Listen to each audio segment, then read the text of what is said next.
In diesem Video erfährst du, warum UV-Schutz im Sommer unverzichtbar ist und warum Hüte dabei eine wichtige Rolle spielen. Auch wenn es bereits im Frühjahr wichtig ist, unsere Haut vor den UV-Strahlen zu schützen, weil die über den Winter sehr lichtempfindlich geworden ist, ist der Sommer immer noch die Jahreszeit mit der intensivsten UV-Strahlung. Während dabei die UVA-Strahlen bleibende Hautschäden hervorrufen können, ist auch der Anteil der unmittelbaren Sonnenbrand verursachenden UVB-Strahlen in der Sommerzeit am stärksten ausgeprägt. Dementsprechend darf der UV-Schutz zu dieser Zeit keinesfalls vernachlässigt werden. Besonders wichtig ist der Schutz in den Mittagsstunden, denn der Anteil der UV-Strahlen ist am höchsten, je höher die Sonne am Himmel steht. Dabei sollte man nicht nur an Sonnencreme denken, auch Kopfbedeckungen schützen. Wer einem schmerzhaften Sonnenbrand auf dem Kopf oder gar einem gefährlichen Sonnenstich vorbeugen möchte, der sollte auf jeden Fall eine Kopfbedeckung tragen. Idealerweise mit einem integrierten UV-Schutz. Denn oftmals reicht die natürliche Schutzfunktion der Haare nicht aus, um den Kopf ausreichend vor der UV-Strahlung zu schützen.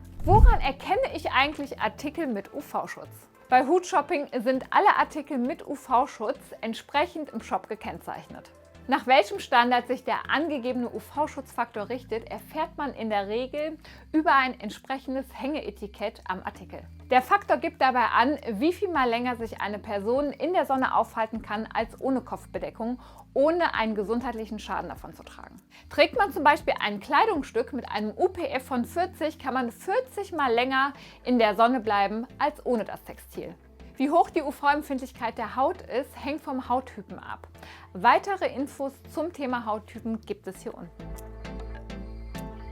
Seit einigen Jahren haben die Hutmarken das Thema UV-Schutz verstärkt auf ihrer Agenda. Modische und trendaktuelle Kopfbedeckungen mit UV-Schutz gibt es mittlerweile auch in allen möglichen Farben und Formen.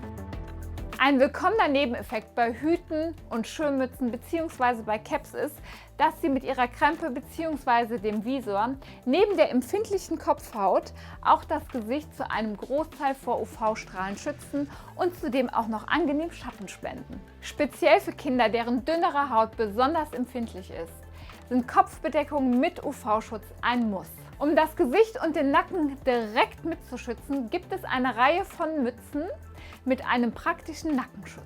Selbstverständlich sind solche Modelle genauso für Mama und Papa erhältlich.